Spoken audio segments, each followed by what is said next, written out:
Welcome everyone to the physics made easy classes. आज की इस वीडियो में जो हम पढ़ाई करने वाले हैं वो करने वाले हैं वर्क एनर्जी पावर की एनसीईआरटी के बारे में। तो स्टार्ट करते हैं with the very first numerical of NCERT जो यहां पे लिखा हुआ है। पहले न्यूमेरिकल में हमको ये पूछा गया है कि किस किस केस में वर्क पॉजिटिव है और किस केस में वर्क नेगेटिव है।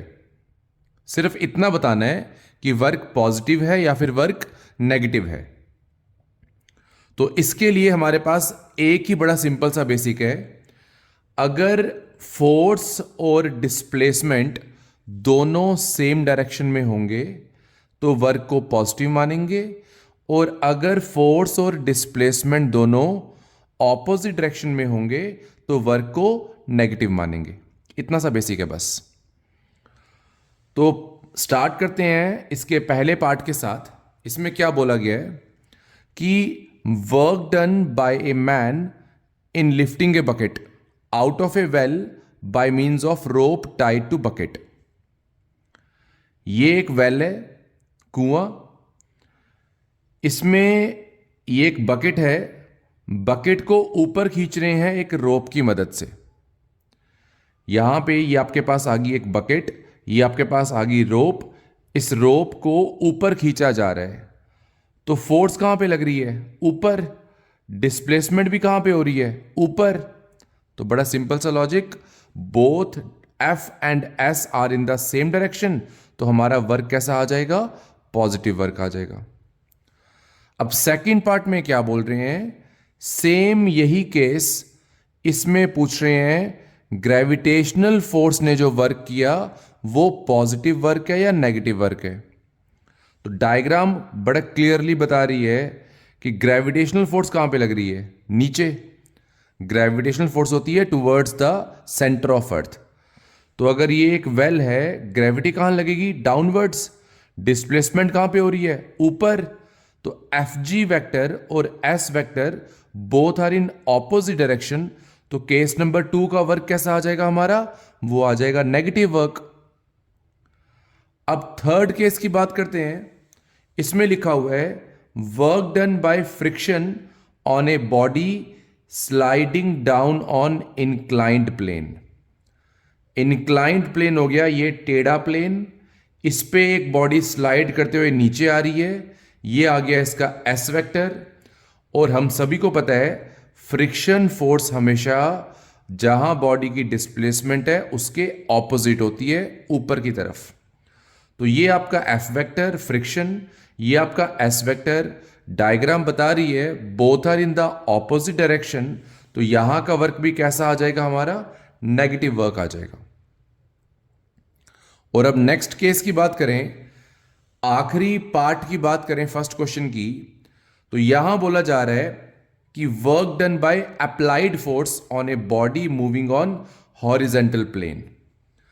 तो ये हमारा आ गया हॉरिजेंटल प्लेन, इसके ऊपर ये जो मैंने बनाया ब्लॉक, ये हमारी बॉडी आ गई। बॉडी पे हमने लगाई फोर्स। ये फोर्स लगाने से बॉडी की डिस्प्लेसमेंट कहां पे होगी? आगे की तरफ। तो F vector S vector both are in the same direction, यहां का वर्क हमारा कैसा आ जाएगा? पॉजिटिव वर्क आ जाएगा। तो फिर से बता रहा हूं, पहले वाले केस में जब एक बकेट को ऊपर खींच रहे हैं, F vector S vector both are in the same direction, work is positive. इसी केस में ग्रेविटी नीचे है, डिस्प्लेसमेंट ऊपर है, work is negative. Third case में फ्रिक्शन और displacement both are in the opposite direction, work is negative. और आखिरी वाले केस में जो अप्लाइड फोर्स है और जो डिस्प्लेसमेंट है both are in the same direction, so work is positive. तो आई होप सबको वर्क एनर्जी पावर का पहला न्यूमेरिकल, पहला बेसिक समझ आ चुका होगा। अब स्टार्ट कर रहे हैं न्यूमेरिकल नंबर 2। तो बच्चों ये है हमारा न्यूमेरिकल नंबर 2। ये न्यूमेरिकल काफी कुछ सिखाएगा। सीखने के हिसाब से it is an important numerical. इसको सुनना ध्यान से, इसमें आप काफी कुछ सीखोगे। पहले पढ़ते हैं क्या बोला जा रहा है। एक बॉडी है, उसका मास कितना दिया हुआ है 2 kg। तो ये हमारे पास बॉडी है, इसका मास कितना आ जाएगा हमारे पास 2 kg। Next concept, body is initially at rest. अगर बॉडी रेस्ट पे है, स्टार्टिंग में चल नहीं रही है, तो बॉडी का यू कितना आ जाएगा, बॉडी का यू आ जाएगा 0 मीटर पर सेकेंड। इस बॉडी पे फोर्स लगाई गई, कितनी फोर्स लगाई गई वो भी लिखा हुआ है 7 न्यूटन। तो अप्लाइड फोर्स कितनी है 7 न्यूटन। ताकि ये बॉडी चल सके, इस बॉडी को हम चला सकें एक टेबल के ऊपर। और ये बोला जा रहा है कि जिस टेबल पे चला रहे हैं उसका कोफिशिएंट ऑफ फ्रिक्शन वो कितना दिया हुआ है, वो दिया हुआ है आपको 0.1। कोफिशिएंट ऑफ फ्रिक्शन होता है म्यू, वो दिया हुआ है 0.1। मैं फिर से बता रहा हूं आपको, ये एक ब्लॉक है, इसको चलाना है टेबल के ऊपर। टेबल के ऊपर फ्रिक्शनल फोर्स है, उसका म्यू कितना दिया हुआ है 0.1। टेबल पे चला रहे हैं, अप्लाइड फोर्स कितनी लगाई है 7 न्यूटन। बॉडी का मास कितना है 2 kg। ये सारा कंटेंट हमको क्वेश्चन में दिया हुआ है। अब इसके आगे फर्दर हमसे 4 अलग अलग पार्ट्स पूछे गए हैं। पहला पार्ट लिखा हुआ है work done by the applied force in 10 seconds. अगर 10 सेकेंड के लिए ये फोर्स लगाओगे, बॉडी को चलाते जाओगे 10 सेकेंड के लिए, तो कितना वर्क करना पड़ेगा। अब 2 बेसिक्स हैं इस न्यूमेरिकल के लिए। पहला बेसिक है कि वर्क का formula it is F(s) cos theta. ठीक है, ये तो हमको पता होना चाहिए, न्यूमेरिकल कर रहे हैं। दूसरा, फ्रिक्शनल फोर्स जो हमेशा अप्लाइड फोर्स के ऑपोजिट होती है। अप्लाइड फोर्स मैं लगा रहा हूं आगे, ये एरो दिखाया हुआ है फ्रिक्शन का, वो कहां पे दिखाया हुआ है मैंने, पीछे। फ्रिक्शनल फोर्स का फॉर्मूला होता है म्यू mg। ये हम सीखते हैं लॉज ऑफ मोशन के चैप्टर में। तो ये 2 बेसिक हमको लर्न होने चाहिए। तो अब मैं काम स्टार्ट कर रहा हूं, फिर सुन लीजिए। एक ब्लॉक है, उसको चलाना है 7 न्यूटन की फोर्स से, 10 सेकेंड चलाना है। हमसे पूछ रहे हैं कि अगर फ्रिक्शनल है यहां पे जिसका म्यू है 0.1, तो बताइए अप्लाइड फोर्स ने कितना वर्क किया। तो देखो, अप्लाइड फोर्स लगेगी आगे, डिस्प्लेसमेंट भी कहां पे होगी, आगे। अगर अप्लाइड फोर्स भी आगे है, डिस्प्लेसमेंट भी आगे है, both are in the same direction, theta हमारा कितना आ जाएगा अप्लाइड फोर्स के लिए, F(s) cos 0। तो थीटा इज क्लियर कि थीटा तो 0 आएगा, वो क्लियर है। फोर्स कितनी आ जाएगी अप्लाइड फोर्स, वो 7 है, ये भी क्लियर है। कौन रह गया अब, डिस्प्लेसमेंट रह गई है। अब डिस्प्लेसमेंट को निकालने के लिए सारी पढ़ाई स्टार्ट करते हैं। ठीक है, सबसे पहले हमारी बॉडी पे आप ध्यान देंगे तो लग रही हैं 2 फोर्सेस, एक हमारी अप्लाइड फोर्स, एक हमारी फ्रिक्शनल फोर्स। तो पहले मुझे निकालना पड़ेगा टोटल नेट फोर्स कितनी लग रही है। तो देखिए, मैंने गिवन डाटा लिख दिया। फ्रिक्शनल फोर्स की बारी है अब। F कितना होता है म्यू mg, म्यू की वैल्यू 0.1, बॉडी का मास 2, एक्सेलरेशन ड्यू टू ग्रेविटी 10 ले रहे हैं। सॉल्व करेंगे, फ्रिक्शनल फोर्स कितनी आ जाएगी 2 Newton.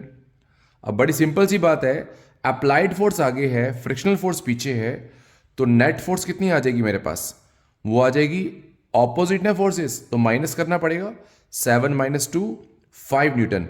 This is the net force, this is the frictional force, this is the applied force. 3 तरह की फोर्सेस हैं।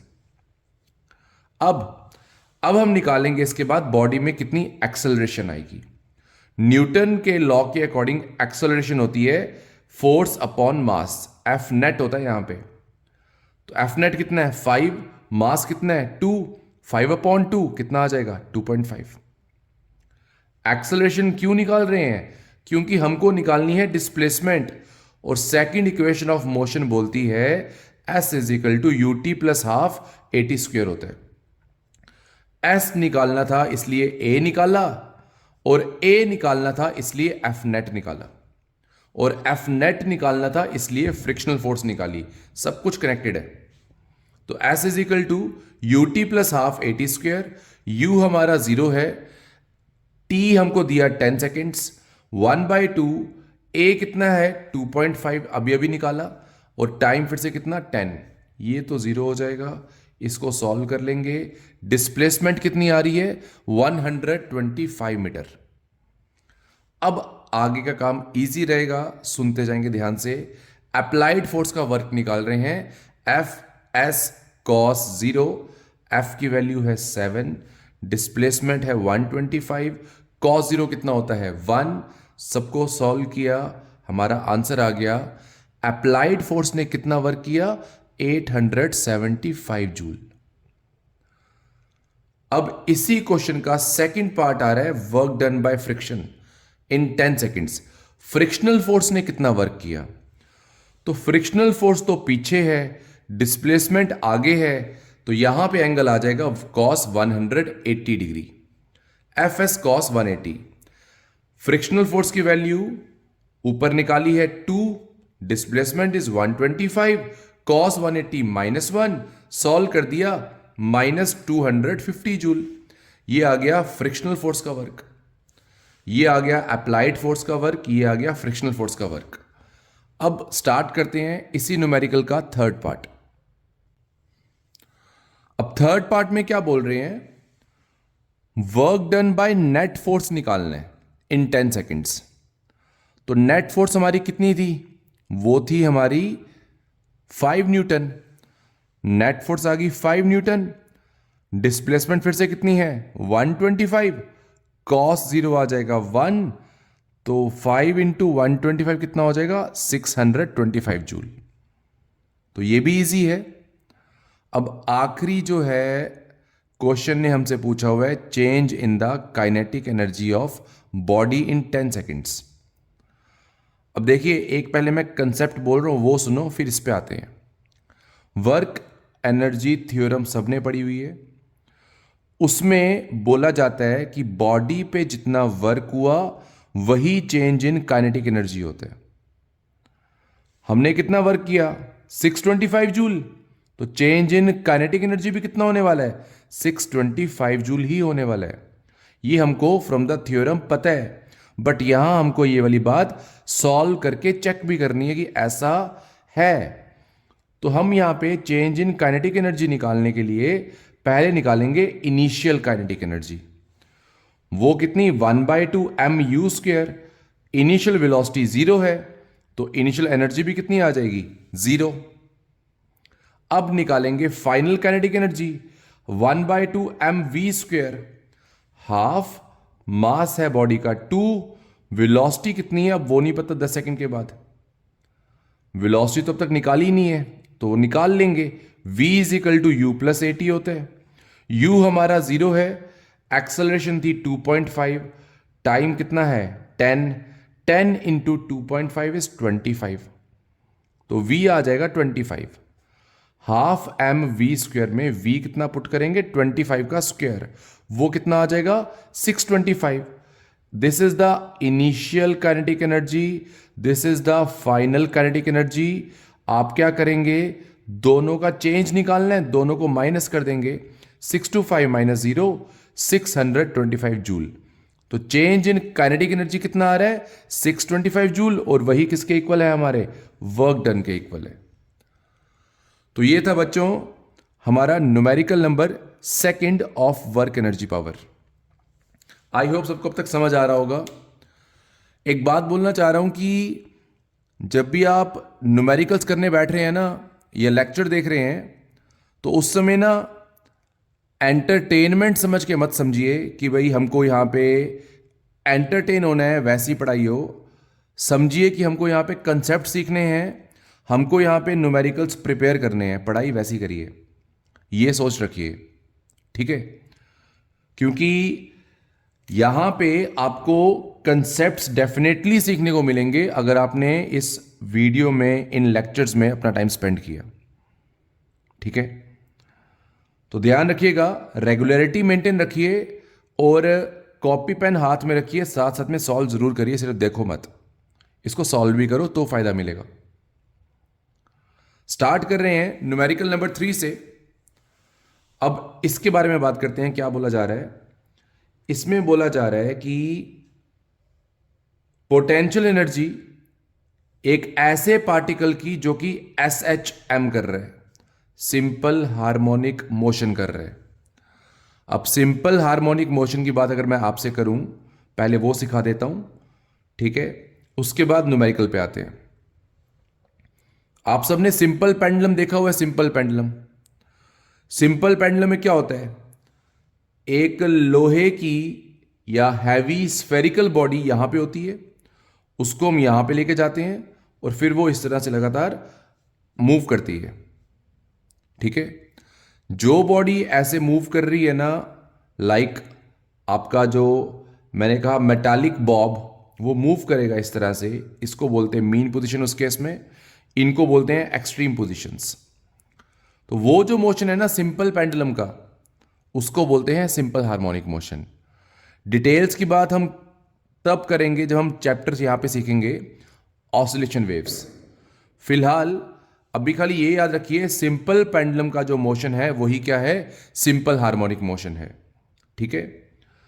अब ये बोला जा रहा है एक बॉडी SHM कर रही है, सिंपल हार्मोनिक मोशन कर रही है, उसकी पोटेंशियल एनर्जी है 1/2 kx²।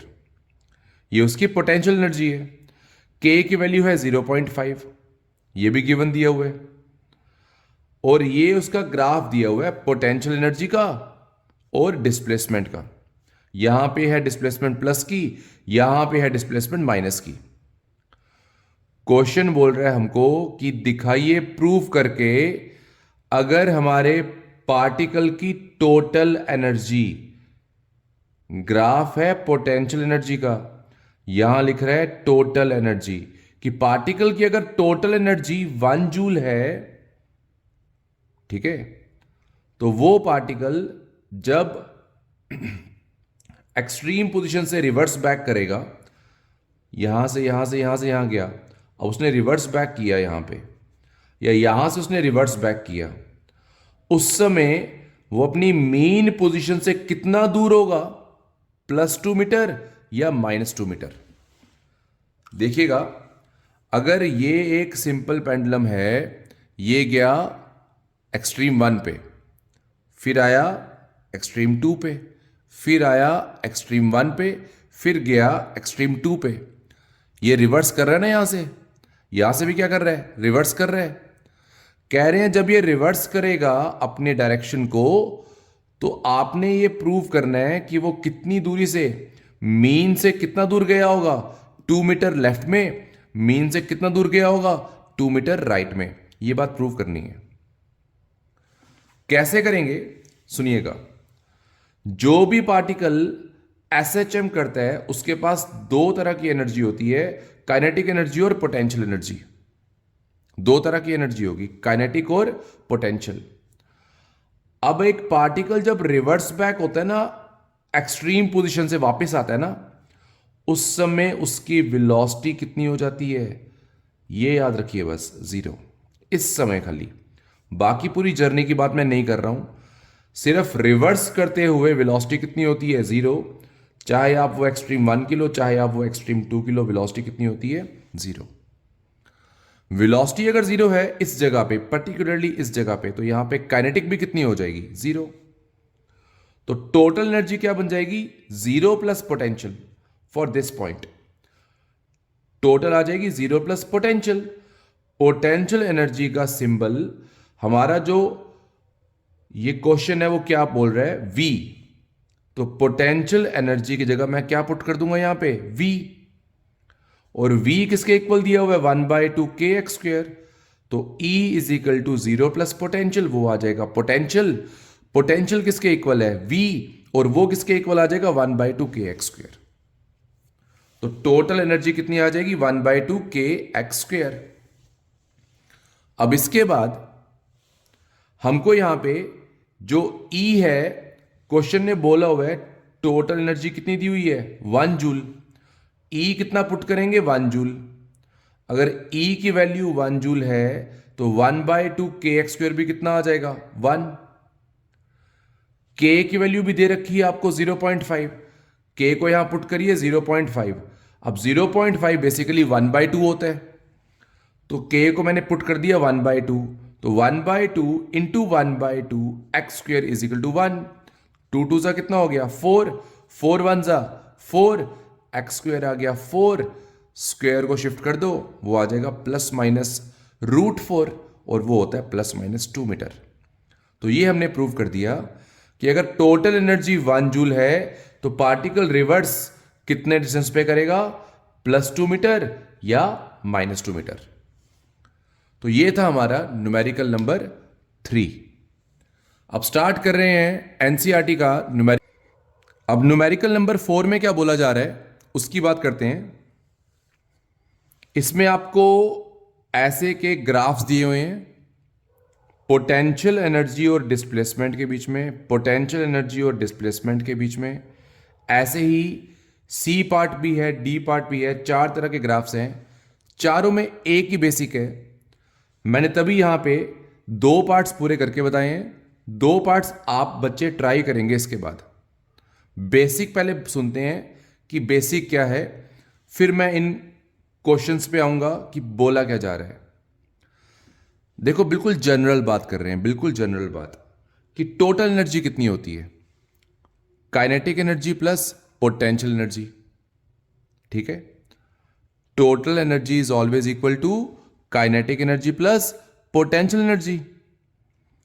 अब अगर मैं इस इक्वेशन से बोलूं आपको कि आप क्या करिए, आप इस इक्वेशन से एक काम सॉल्व करिए। वो क्या, यहां से निकालिए आप काइनेटिक एनर्जी, तो कितनी आ जाएगी, काइनेटिक एनर्जी आपके पास आ जाएगी, पोटेंशियल को शिफ्ट कर दो टोटल के पास, वो आ जाएगी E minus potential energy. Total energy होती है काइनेटिक प्लस पोटेंशियल। मैं बोल रहा हूं यहां से आप काइनेटिक निकाल लो, वो कितनी आ जाएगी, टोटल एनर्जी माइनस कौन सी एनर्जी, पोटेंशियल एनर्जी। ठीक है, अब एक छोटी सी कैलकुलेशन कर लेते हैं। वो क्या, अगर किसी भी केस में ऐसा हो जाए पोटेंशियल एनर्जी बड़ी हो जाए E से, क्या हो जाए, पोटेंशियल एनर्जी ये वाली एनर्जी बड़ी हो जाए E से, तो हमारा आंसर क्या आ जाएगा। मान लो ये 5 हो गया और ये 3 हो गया, ये बड़ी हो गई, 3 - 5, कैसा आंसर आ जाएगा। क्या हमारी काइनेटिक एनर्जी नेगेटिव हो जाएगी उस केस में, आंसर है हो जाएगी। बस यही बेसिक है कि अगर पोटेंशियल एनर्जी हमारी टोटल एनर्जी से बड़ी हो गई ना, तो काइनेटिक एनर्जी क्या हो जाएगी, नेगेटिव, और वो होना पॉसिबल नहीं है। एनर्जी नेगेटिव नहीं होती, ये बेसिक है बस, कि अगर पोटेंशियल एनर्जी टोटल एनर्जी से बड़ी हो गई तो हमारी एनर्जी, काइनेटिक एनर्जी कौन सी हो जाएगी, नेगेटिव, जो होना पॉसिबल नहीं है। 4 ग्राफ बना के दिए हैं क्वेश्चन ने, हर एक ग्राफ में एक क्रॉस मार्क किया हुआ है ऐसे का, ये क्रॉस है टोटल एनर्जी बॉडी की। ठीक है, क्रॉस कौन है, बॉडी की टोटल एनर्जी। एक्सिस में दिया हुआ है आपको ये जो V है पोटेंशियल एनर्जी। आपसे क्वेश्चन क्या बोल रहा है, आपसे क्वेश्चन बोल रहा है कि बताइए किसी भी ग्राफ में कोई ऐसा रीजन है जहां पे किसी पार्टिकल का होना पॉसिबल नहीं है। ग्राफ में कोई ऐसा रीजन है जहां पे किसी पार्टिकल का एग्जिस्ट करना पॉसिबल नहीं है। इन शॉर्ट, कोई ऐसा रीजन है ग्राफ में जिस रीजन का ग्राफ ही पॉसिबल नहीं है, वो बताओ। तो एक लॉजिक हमने अभी सीखा बेसिक्स में, उसी को फॉलो करते हैं। देखो अब यहां पे जब तक यहां से लेकर यहां तक ग्राफ चल रहा है कोई दिक्कत नहीं है, एकदम खाली ग्राफ है। इस x की वैल्यू जैसे ही a पहुंची या इसके आगे, जरा चेक करिए ये जो ग्राफ है, इस ग्राफ में कॉरस्पॉन्डिंग कितनी आ रही है पोटेंशियल एनर्जी, V0। और V0 जो है वो तो टोटल एनर्जी के भी ऊपर भाग गया हुआ है। ग्राफ क्लियरली दिखा रहा है टोटल एनर्जी कम है, V0, पोटेंशियल एनर्जी क्या है, ज्यादा। x की वैल्यू जब a से बड़ी है, ये वाला रीजन कौन सा है, ये x है, इसके पहले रहोगे तो x a से छोटा, इसके आगे जाओगे तो x a से बड़ा, ये रीजन है x ग्रेटर देन a वाला। इस रीजन में पोटेंशियल एनर्जी ज्यादा है, टोटल एनर्जी कम है, V इज ग्रेटर देन क्या लिखा हुआ है, E। तो अगर V E से बड़ा है तो मैंने बताया ना काइनेटिक एनर्जी क्या हो जाएगी, नेगेटिव, और ऐसा होना पॉसिबल नहीं है। तो इस सारे रीजन में क्या लिखा हुआ है, a particle can not be present in this region. इस रीजन में कोई पार्टिकल प्रेजेंट नहीं होगा। आपको सिंपली यह देखना है कि गिवन ग्राफ में कोई ऐसी जगह है जहां पे कोई रियल लाइफ कंडीशन फॉलो नहीं हो रही है, जो ग्राफ एक्चुअली पॉसिबल नहीं है। तो बस वही चेक करते जाओ जो मैंने बताया आपको, एनर्जी नेगेटिव नहीं होनी चाहिए बस। अब जैसे ये वाला केस आ गया बी पार्ट, बी पार्ट में आप खुद देख लो फिर से, एक्स की वैल्यू जब ए से कम है, ये रीजन आ रहा है, पोटेंशियल एनर्जी फिर से ई के ऊपर चली गई। एक्स की वैल्यू जब बी से ज्यादा है, it is X greater than B. तो इस रीजन के लिए एक्स है, ये जो रीजन है ना, एक्स की वैल्यू है बी से बड़ी, X is greater than B. ये जो रीजन है इसके लिए एक्स हमारा क्या है, ए से छोटा है। मतलब राइट साइड में जाएंगे तो ग्रेटर बोलेंगे, लेफ्ट में आएंगे तो लेस बोलेंगे। ये है X great less than A, ये है region X greater than B. दोनों रीजन में सभी बच्चे ग्राफ को देखो, टोटल एनर्जी से ऊपर चला गया हुआ है। इसका मतलब ये हुआ इस कंडीशन में और इस कंडीशन में पोटेंशियल एनर्जी टोटल एनर्जी से ज्यादा है। और अगर पोटेंशियल टोटल से ज्यादा हो तो इस रीजन में भी काइनेटिक कैसी आएगी, नेगेटिव। यहां भी काइनेटिक कैसी आएगी, नेगेटिव।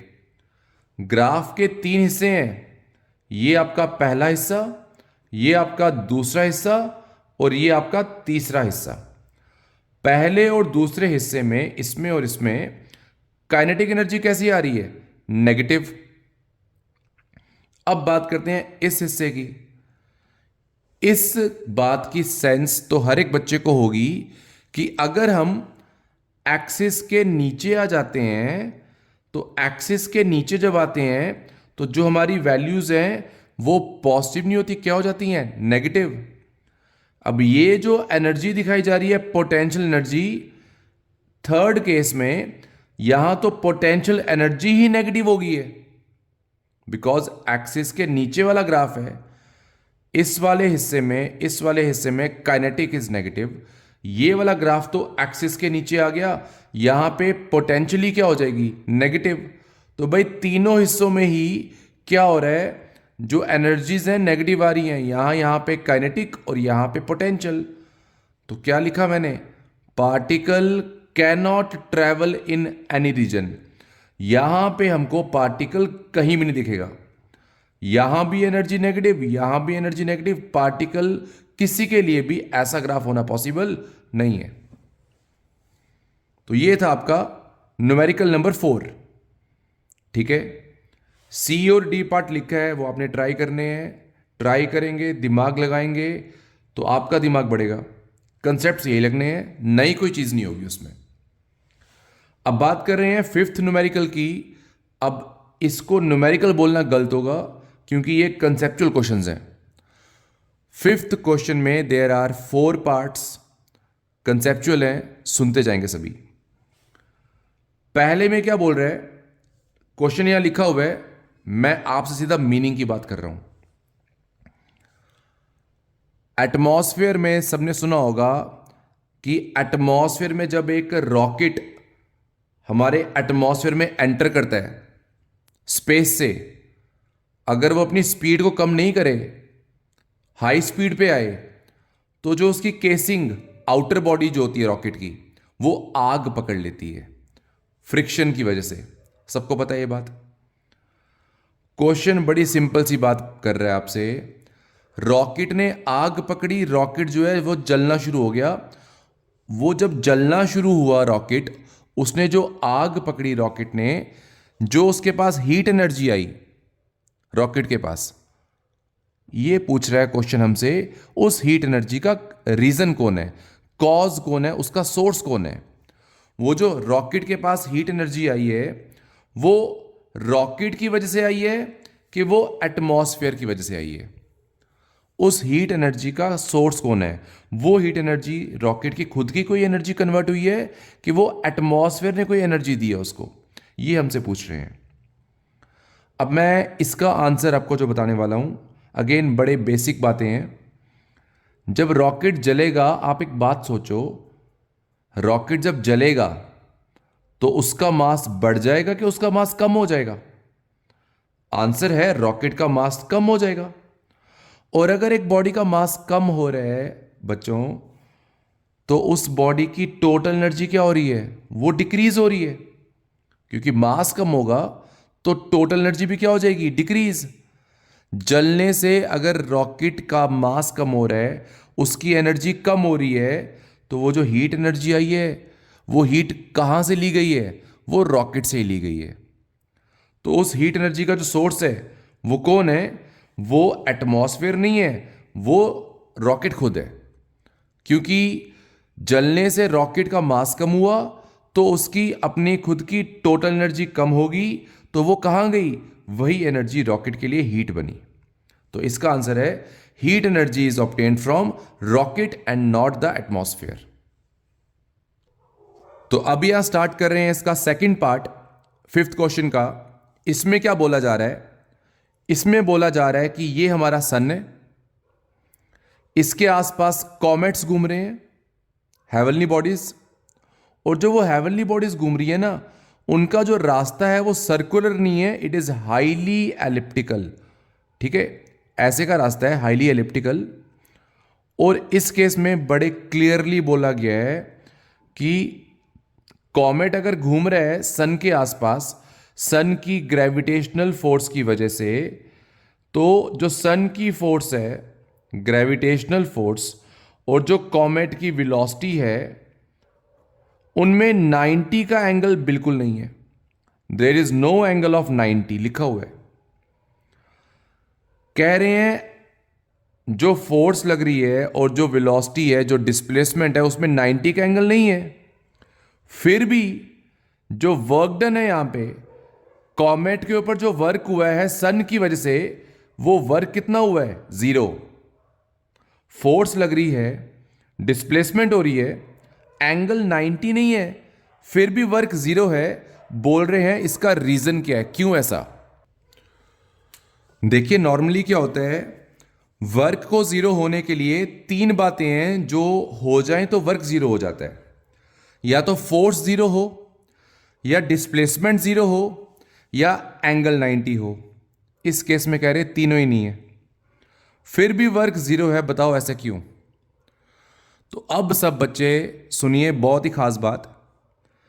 एक फोर्थ कंडीशन जो वर्क को 0 कर देती है, वो क्या, ग्रेविटेशनल फोर्स जो है हमारी, वो कौन सी फोर्स है, it is a conservative force. और कंजर्वेटिव फोर्स का एक कंसेप्ट है, कंजर्वेटिव फोर्स जब भी वर्क करती है क्लोज्ड लूप के ऊपर, कंजर्वेटिव फोर्स का वर्क कितना होता है, 0। कोई फोर्स अगर कंजर्वेटिव फोर्स है और वो एक बॉडी पे लग रही है और बॉडी ने क्लोज्ड लूप पे अपनी मूवमेंट दिखाई है ना, तो वो क्लोज्ड लूप जैसा मर्जी हो, वहां पे वर्क कितना होगा, 0 होगा। तो work done by conservative force for a close loop is 0। That's why इस केस में सन की जो फोर्स कॉमेट पे लगी, उसका वर्क कितना आ गया, यहां पे 0 वर्क आ गया। तो आई होप सबको ये बात समझ आ चुकी होगी। अब स्टार्ट कर रहे हैं थर्ड पार्ट। इसमें क्या बोला जा रहा है कि ये हमारी अर्थ है, यहां पे आसपास क्या है, एक सैटेलाइट घूम रही है अर्थ के एटमॉस्फेयर में। कह रहे हैं कि जब एक सैटेलाइट अर्थ के करीब आती है धीरे धीरे, तो उसकी जो वेलोसिटी है वो बढ़ती जाती है। जब एक सैटेलाइट अर्थ के करीब आएगी, उसकी वेलोसिटी क्या होगी, बढ़ती जाएगी। पूछ रहे हैं ऐसा क्यों। तो फिर से अगेन कंसेप्ट यहां पे एनर्जी का ही है कि सैटेलाइट की जो टोटल एनर्जी है वो कितनी है, kinetic energy plus potential energy.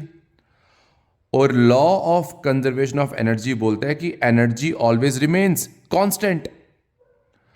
अब जब सैटेलाइट अर्थ के करीब आएगी तो हाइट क्या हो जाएगी इसकी, कम। हाइट कम होगी तो पोटेंशियल एनर्जी कम हो जाएगी। और एनर्जी को कांस्टेंट रखने के लिए पोटेंशियल एनर्जी अगर कम हो रही है, किसको ज्यादा होना पड़ेगा, काइनेटिक को ज्यादा होना पड़ेगा, ताकि टोटल एनर्जी क्या रहे, कांस्टेंट। तो जब भी एक सैटेलाइट अर्थ के पास आती है, हाइट उसकी कम होती है, पोटेंशियल एनर्जी कम हो जाएगी। इसको बैलेंस करने के लिए काइनेटिक एनर्जी ज्यादा हो जाएगी और सैटेलाइट की वेलोसिटी, स्पीड, वो भी क्या हो जाएगी, ज्यादा हो जाएगी। तो सिंपल सा आंसर है, to follow the law of conservation of energy, satellite की स्पीड और उसकी काइनेटिक एनर्जी बढ़ जाती है। यह था आपका सिंपल सा थर्ड क्वेश्चन। और अब यह है आपका आखिरी question, fourth part fifth question का। बोला जा रहा है दो डायग्राम्स हैं, केस 1, केस 2। इसमें इस पर्सन ने 15 kg के मास को मूव किया है 2 मीटर चल के। इसमें इस पर्सन ने ये पुल्ली के ऊपर रोप की मदद से 15 kg के मास को मूव किया है पुल्ली और रोप की मदद से। यहां भी 15 kg का मास है, यहां भी 15 kg का मास है, यहां भी 2 मीटर की मूवमेंट है, यहां भी 2 मीटर की मूवमेंट है। हमसे पूछ रहे हैं दोनों में से ज्यादा वर्क कहां पे हुआ। तो मैं आपको बता देता हूं सीधा ही। तो इस केस में ये जो पर्सन है ये 2 मीटर चले हैं हॉरिजेंटली, लेकिन इन्होंने इस ब्लॉक को उठाया है, लिफ्ट की है। तो जब भी कोई चीज लिफ्ट की जाती है तो वो हम फोर्स लगाते हैं किसके अगेंस्ट, ग्रेविटी के अगेंस्ट। तो फोर्स यहां पे है वर्टिकल, मोशन यहां पे कैसा है, हॉरिजेंटल। तो यहां पे एंगल आ जाएगा 90, और 90 वाले केस में वर्क कितना होता है, Fs cos 90, वो कितना हो जाएगा, जीरो वर्क। तो यहां पे तो वर्क जीरो है, बिकॉज बॉडी को पहले उठाया गया, जब उठाया गया और मूवमेंट की गई हॉरिजेंटली, थीटा हो गया 90, वर्क हो गया जीरो। इस केस में देखिए रोप जो है वो फोर्स लगा रही है ब्लॉक को उठाने के लिए, ठीक है। तो यहां पे फोर्स भी कहां पे है, वर्टिकली अपवर्ड्स, डिस्प्लेसमेंट भी कैसी है, वर्टिकली अपवर्ड्स। तो यहां पे थीटा आ जाएगा 0 डिग्री, बिकॉज मोशन कैसा हो रहा है, ऊपर की तरफ, फोर्स भी कैसी है, ऊपर की तरफ। थीटा इज 0, वर्क होता है Fs cos 0, cos 0 कितना हो जाएगा, 1। फोर्स की बात रही, एक बॉडी को उठाना हो तो फोर्स रिक्वायर्ड इज mg। तो मास हमको क्वेश्चन में गिवन है 15, g हमको पता है 10, डिस्प्लेसमेंट हुई है 2, सॉल्व कर लेंगे 300 जूल आंसर आ गया। क्लियरली विजिबल सेकंड केस का वर्क ज्यादा है, फर्स्ट केस का वर्क कम है। तो यहां पे बच्चों खत्म होते हैं हमारे पहले 5 एनसीईआरटी के न्यूमेरिकल्स। इनको वीडियो देखने के बाद जरूर सॉल्व करिए और फोकस करिए कंसेप्ट्स के ऊपर, तो फायदा होगा। बाकी कोई डाउट रहा हो, कोई दिक्कत रही हो, कुछ समझ ना आया हो, कमेंट्स में जरूर लिखिए। और अगर कंटेंट अच्छा लगा हो तो kindly like it, share it and subscribe. Thank you.